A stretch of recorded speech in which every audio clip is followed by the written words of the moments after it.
The key to the garden. 2 days after this, when Mary opened her eyes, she sat upright in bed immediately and called to Martha. "Look at the moor! Look at the moor!"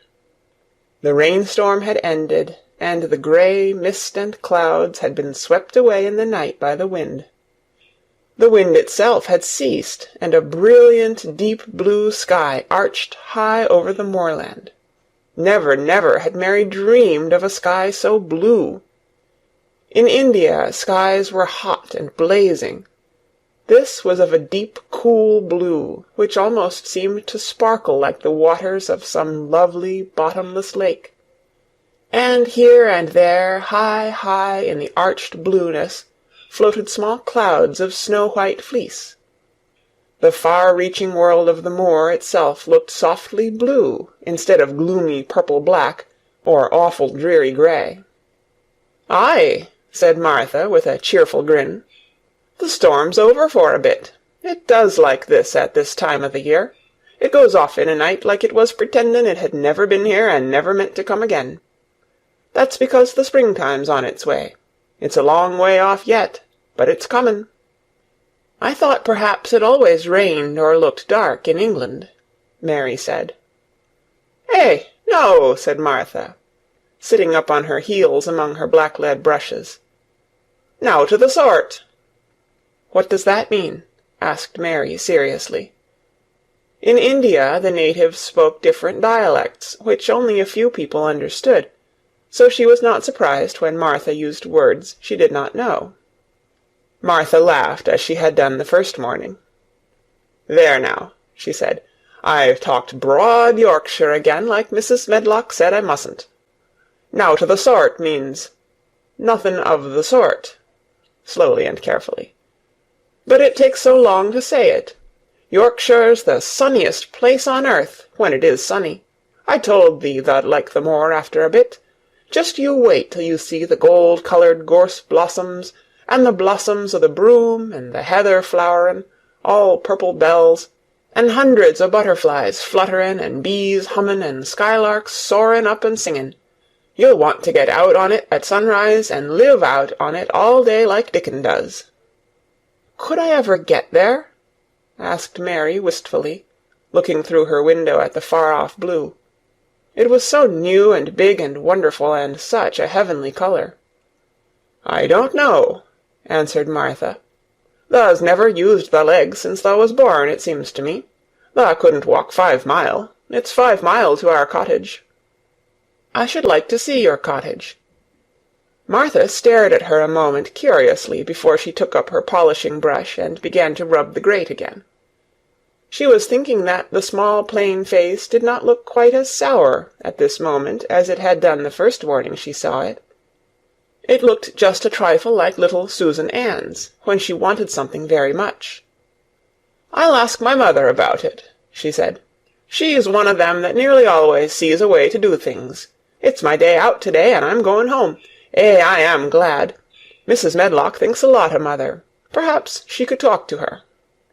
"I like your mother," said Mary. "I should think tha did," agreed Martha, polishing away. "I've never seen her," said Mary.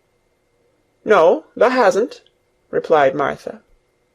She sat up on her heels again, and rubbed the end of her nose with the back of her hand, as if puzzled for a moment. But she ended quite positively. "Well, she's that sensible and hard-workin' and good-natured and clean that no one could help liking her whether they'd seen her or not. When I'm going home to her on my day out, I just jump for joy when I'm crossin' the moor." "I like Dickon," added Mary, "and I've never seen him." "Well," said Martha stoutly, "I've told thee that the very birds likes him, and the rabbits, and wild sheep and ponies, and the foxes themselves. I wonder," staring at her reflectively, "what Dickon would think of thee." "He wouldn't like me," said Mary in her stiff, cold little way. "No one does." Martha looked reflective again. "How does thou like thysel'?" she inquired, really quite as if she were curious to know. Mary hesitated a moment and thought it over. "Not at all, really," she answered. but I never thought of that before." Martha grinned a little, as if at some homely recollection. "Mother said that to me once," she said. "She was at her wash-tub, and I was in a bad temper, and talking ill of folk, and she turns round on me and says, 'The young vixen, tha! There tha stands, saying tha doesn't like this one, and tha doesn't like that one. How does tha like thysel?' It made me laugh, and it brought me to my senses in a minute." She went away in high spirits as soon as she had given Mary her breakfast. She was going to walk 5 miles across the moor to the cottage, and she was going to help her mother with the washing and do the week's baking, and enjoy herself thoroughly. Mary felt lonelier than ever when she knew she was no longer in the house. She went out into the garden as quickly as possible, and the first thing she did was to run round and round the fountain flower garden 10 times.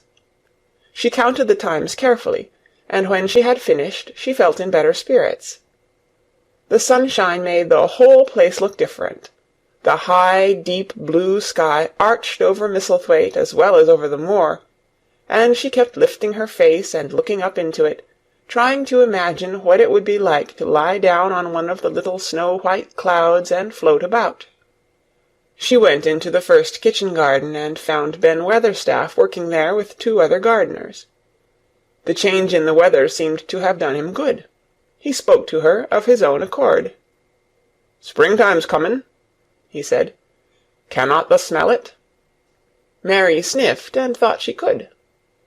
"I smell something nice and fresh and damp," she said. "That's the good rich earth," he answered, digging away. "It's in a good humour making ready to grow things. It's glad when plantin' time comes. It's dull in the winter when it's got nowt to do. In the flower gardens out there things will be stirring down below in the dark. The sun's warming 'em. You'll see bits o' green spikes sticking out of the black earth after a bit." "What will they be?" asked Mary. "Crocuses and snowdrops and daffydowndillies. Has thou never seen them?" "No, everything is hot and wet and green after the rains in India," said Mary, "and I think things grow up in a night." "These won't grow up in a night," said Weatherstaff. "Thou'll have to wait for 'em. They'll poke up a bit higher here, and push out a spike more there, and uncurl a leaf this day and another that. You watch 'em." "I am going to," answered Mary. Very soon she heard the soft rustling flight of wings again, and she knew at once that the robin had come again. He was very pert and lively, and hopped about so close to her feet, and put his head on one side and looked at her so slyly, that she asked Ben Weatherstaff a question. "Do you think he remembers me?" she said. "Remembers thee?" said Weatherstaff indignantly. "He knows every cabbage stump in the gardens, let alone the people. He's never seen a little wench here before, and he's bent on finding out all about thee. There's no need to try to hide anything from him." "Are things stirring down below in the dark in that garden where he lives?" Mary inquired. "What garden?" grunted Weatherstaff, becoming surly again. "The one where the old rose-trees are." She could not help asking, because she wanted so much to know.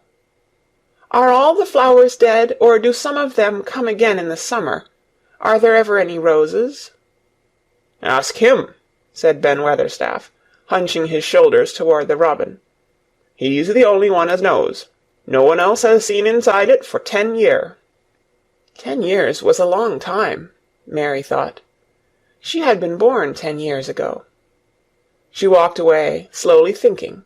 She had begun to like the garden, just as she had begun to like the robin, and Dickon, and Martha's mother. She was beginning to like Martha, too. That seemed a good many people to like, when you were not used to liking. She thought of the robin as one of the people. She went to her walk outside the long ivy-covered wall over which she could see the tree-tops, and the second time she walked up and down the most interesting and exciting thing happened to her, and it was all through Ben Weatherstaff's robin. She heard a chirp and a twitter, and when she looked at the bare flower-bed at her left side, there he was, hopping about, and pretending to peck things out of the earth, to persuade her that he had not followed her. But she knew he had followed her, and the surprise so filled her with delight that she almost trembled a little.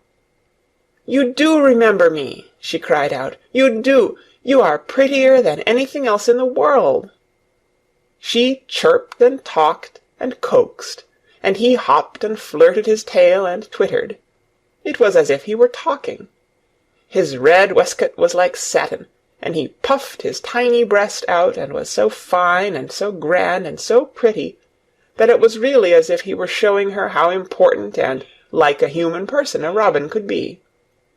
Mistress Mary forgot that she had ever been contrary in her life when he allowed her to draw closer and closer to him, and bend down and talk and try to make something like robin sounds. Oh, to think that he should actually let her come as near to him as that! He knew nothing in the world would make her put out her hand toward him, or startle him in the least tiniest way. He knew it because he was a real person, only nicer than any other person in the world. She was so happy that she scarcely dared to breathe. The flower-bed was not quite bare. It was bare of flowers because the perennial plants had been cut down for their winter rest, but there were tall shrubs and low ones which grew together at the back of the bed, and as the robin hopped about under them she saw him hop over a small pile of freshly turned-up earth. He stopped on it to look for a worm. The earth had been turned up because a dog had been trying to dig up a mole, and he had scratched quite a deep hole. Mary looked at it, not really knowing why the hole was there, and as she looked she saw something almost buried in the newly turned soil. It was something like a ring of rusty iron or brass, and when the robin flew up into a tree near by she put out her hand and picked the ring up.